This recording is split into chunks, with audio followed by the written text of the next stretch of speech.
Shalom dan salam sehat untuk kita semua. Puji dan syukur kita panjatkan kepada Tuhan atas kasih dan berkat-Nya yang boleh selalu kita rasakan dalam setiap kehidupan kita. Dan ucapan terima kasih saya ucapkan kepada Bapak dosen selaku pengampu mata kuliah sejarah gereja yang dengan hormat saya sebut namanya Bapak Christian Eliasar Randalele MPDK yang boleh memberikan kesempatan kepada saya untuk dapat menyelesaikan tugas UTS mata kuliah sejarah gereja. Perkenalkan, nama saya Jupilta dari Prodi Kepemimpinan Kristen kelas A dengan NIRIM 30 2020 7420. Saya seorang diri dalam mempresentasikan materi mengenai latar belakang hasil keputusan Konsili Nisea pada tahun 325 dan Konsili Konstantinopel pada tahun 381. Yang pertama di sini saya akan menjelaskan mengenai Konsili Ekumenis atau Nisea pada tahun 325. Konsili pertama diadakan di kota Nisea pada tahun 325 atas undangan Kaisar Konstantinus Agung yang baru saja memberi kebebasan kepada gereja. Tujuan konsili ini adalah menyelesaikan suatu pertikaian yang mengancam keesahan gereja. Masalah yang dipertikaikan adalah masalah keilahian Kristus, ditambah lagi hubungan dengan Roh Kudus dengan Allah dan Kristus, sehingga pertikaian ini juga disebut pertikaian tentang ketritunggalan atau Trinitas. Pertikaian tentang keilahian Kristus dan hubungan antara Allah dan Kristus muncul karena kristologi Logos Origenes yang menimbulkan tafsiran yang dianggap membahayakan keilahian Kristus dan dengan demikian keselamatan. Tafsiran yang menyalahkan pertikaian adalah tafsiran Arius terhadap ajaran Origenes. Menurut Arius sendiri bahwa monoteisme Kristen hanya dapat dijamin kalau dipertahankan bahwa hanya Allah Bapa saja yang boleh disebut Allah dan Logos dilihat sebagai ciptaan.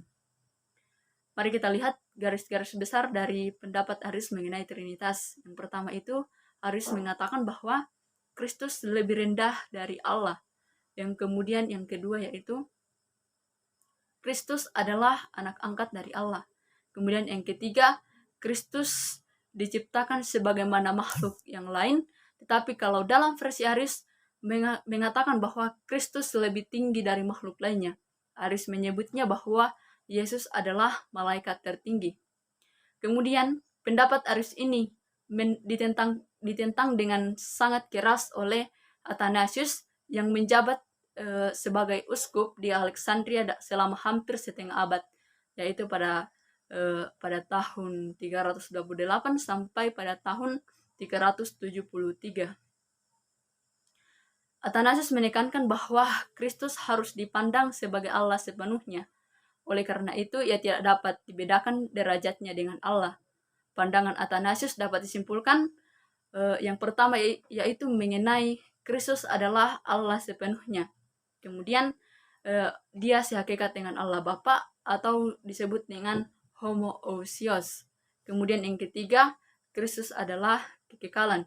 Kemudian yang keempat, Kristus disebut sebagai juru selamat dunia yang menyelamatkan dari kefanaan.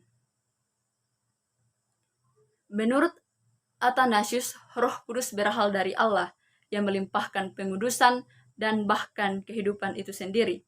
Roh Kudus itu kekal, maha ada, dan satu, sedangkan ciptaan bersifat fana, tergantung pada waktu dan tempat yang banyak. Pendapat Arius ditolak karena dapat kita lihat dalam pengakuan iman yang diputuskan pada Konsili Nisea pada tahun 325, yang di sana dikatakan bahwa anak diperanakkan bukan dibuat dijadikan, yang dijelaskan kemudian dengan mengatakan bahwa tidak ada waktu ketika ia belum ada dan juga diperanakkan dari yang tidak ada. Lebih lanjut dikatakan bahwa anak sehakikat dengan Bapa, yaitu yang dimaksudkan bahwa ia mempunyai keilahian yang sama dengan Allah Bapa. Hal ini ditegaskan lagi dalam rumusan bahwa anak adalah Allah sejati dari Allah sejati. Dengan demikian jelas bahwa gereja menolak dengan tegas pikiran bahwa Kristus adalah ciptaan biasa dengan permulaan. Keilahiannya sama dengan keilahian Bapa, walaupun belum dikatakan bahwa keilahian ini sama besar. Ia juga dianggap sama abadi dengan Allah Bapa. Kemudian karena perbedaan yang paling dominan antara Athanasius dan Arius ini, sehingga Kaisar Konstantinus Agung berusaha mendamaikan kedua belah pihak dengan mengadakan konsili di Nicea pada tahun 325, atau konsili ini juga bisa dikatakan sebagai konsili ekumenis pertama. Di dalam konsili ini, pendapat Athanasius mendapat kemenangan yang merumuskan bahwa Yesus sederajat dengan Allah. Kemudian inti dari konsili ini adalah sang putra bukan dijadikan tetapi dilahirkan, sehingga sang putra bukanlah ex nihilo dan juga tidak pernah ada waktu di mana Bapa tidak bersama dengan putra, sebab keduanya memiliki kodrat yang sama. Dengan kata lain, keduanya adalah sehakikat. Kemudian kita akan masuk dalam penjelasan mengenai dari Nicea sampai dengan Konstantinopel pada tahun 381, atau latar belakangnya terjadi konsili di Konstantinopel. Setelah Nicea, timbul kesadaran bahwa keselamatan manusia hanya dijamin penuh kalau keilahian Kristus penuh. Jadi tidak hanya sehakikat tetapi juga sepenuh keilahian Allah. Sekaligus di sini juga timbul kesadaran mengenai Roh Kudus yang dinilai memainkan peranan besar dalam penyelamatan umat manusia. Juga dilihat sebagai ilahi penuh, bukan sebagai ciptaan tertinggi. Mengenai Roh Kudus itu, kedua hal ini diputuskan pada konsili ekumenis yang diadakan di Konstantinopel pada tahun 381. Kemudian tujuan diadakannya konsili Konstantinopel ini, atau tujuan utama diadakannya konsili Konstantinopel ini, yaitu menjamin tentang keilahian Roh Kudus.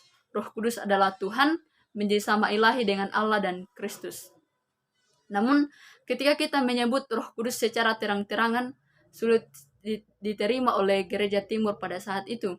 Akan tetapi cukup jelas bahwa Roh Kudus dilihat pada pihak Allah sebagai oknum ketiga Trinitas. Bapa dan Roh Kudus mempunyai hakikat ilahi yang sama, akan tetapi harus dibedakan sebagai tiga oknum ilahi atau tiga cara Allah yang esa berada. Kemudian kita akan membahas mengenai timbulnya pertikaian tentang kemanusiaan Kristus. Yang pertama yaitu ketika di Konstantinopel, pertikaian yang terjadi adalah tentang kristologi, atau lebih khususnya pertikaian mengenai tentang kemanusiaan Kristus. Terlebih tentang bagaimana hubungan antar kemanusiaan ini dengan keilahiannya, atau dengan istilah teknisnya dapat kita katakan bahwa hubungan kedua tabiat Yesus. Keputusan pertama tentang keilahian Kristus diambil di Konstantinopel, ditolak pemahaman Apollinaris dari Laodicea bahwa dalam kemanusiaan Kristus, logos ilahi menggantikan akal budi manusiawi, karena dianggap bahwa dengan demikian kemanusiaan Kristus dikurangi. Suatu Kristus dengan kemanusiaan yang tidak sama dengan manusia biasa tidak dapat menyelamatkan manusia biasa. Kemudian pada konsili Konstantinopel ini ada dua tokoh yang bertiga, yaitu antara Nestorius dan Cyrillus yang akan kita bahas pada saat ini. Pertikaian tentang Kristus meledak pada abad keempat. Nestorius mewakili mazhab Antioquia, di mana mazhab ini merupakan mazhab yang rajin menafsirkan Alkitab, termasuk cerita-cerita Injil mengenai Yesus sebagai manusia. Hubungan antara kedua tabiat Kristus dilihat sebagai longgar, di mana logos mendiami kemanusiaan Yesus, dan kehendak Yesus sebagai manusia hendak bertindak sesuai dengan kehendak logos dalam penyelamatan manusia. Kemudian ada Cyrillus mewakili mazhab Alexandria. Mazhab ini sangat menekankan bahwa demi keselamatan manusia, kedua tabiat Kristus berhubungan erat sekali. Logos betul-betul bergabung dengan kemanusiaan Kristus, sehingga kedua tabiat tidak lagi dapat dibedakan. Kemanusiaan Kristus begitu dikuasai logos, sehingga tidak perlu lagi berbicara tentang kehendak Yesus sebagai manusia. Karena pendapat yang berbeda dari kedua mazhab ini, kemudian mereka tidak dapat saling menerima. Menurut mazhab Antioquia, di Alexandria dicampurkan apa yang harus dibedakan dalam Kristus, sebab tidak mungkin manusia penuh dan Allah yang penuh berkaitan demikian erat sehingga tidak lagi dibedakan. Pasti dikorbankan sesuatu, dalam hal ini dari kemanusiaan Kristus. Kemudian berbeda lagi dari pendapat mazhab Alexandria, menurut mereka di Antioquia tidak cukup terjamin bahwa dalam perjamuan kudus diterima lebih dari tubuh dan darah manusia Yesus saja. Bukankah Kristus dirobek menjadi dua? Pertikaian meledak karena Nestoris begitu membedakan kedua tabiat Kristus, sehingga ia menyangkal bahwa Maria melahirkan Allah. Oleh sebab itu, ia menolak gelar bagi Maria Theotokos yang berarti yang melahirkan Allah. Yang menurutnya yang dilahirkan Maria adalah Yesus sebagai manusia. Sedangkan mustahil Allah atau kelahiran Kristus atau Logos juga dilahirkan. Silirus menganggap pemahaman Nestorius ajaran sesat dan mendorong konsili oikumenis di Efesus yang diselenggarakan pada tahun 431 untuk menghukum Nestorius. Kemudian di Efesus, Silirus yang yang menang. Pertikaian teologi yang hebat dan lama ini baru berakhir setelah Theodosius Agung menjadi kaisar pada tahun 379. Dalam konsili oikumenis yang kedua yang diselenggarakan di Konstantinopel ini memutuskan bahwa anak itu homoousios dengan Bapa. Dalam konsili ini juga telah mengakui Roh Kudus yang sesat dengan Bapa yang selaras dengan ajaran Athanasius. Konsili Konstantinopel merupakan kelanjutan dari konsili Nisea yang dinilai belum mampu diterima semua pihak dan menjelaskan esensi ketiga pribadi yang semakin luas. Dalam konsili ini juga diputuskan mengenai pengakuan, di mana pengakuan ini melahirkan pengakuan yang disebut dengan pengakuan iman Nisea. Dan melalui pengakuan iman Nisea ini, gereja untuk pertama kali memiliki pengakuan iman yang diterima dari hasil sidang yang dilakukan. Pengakuan iman ini juga menjadi titik tolak bagi gereja beralih dari masa gereja purba. Baik, demikianlah pemaparan materi saya mengenai latar belakang hasil keputusan konsili Nisea pada tahun 325 dan konsili Konstantinopel pada tahun 381. Kurang lebihnya mohon dimaafkan dan terima kasih.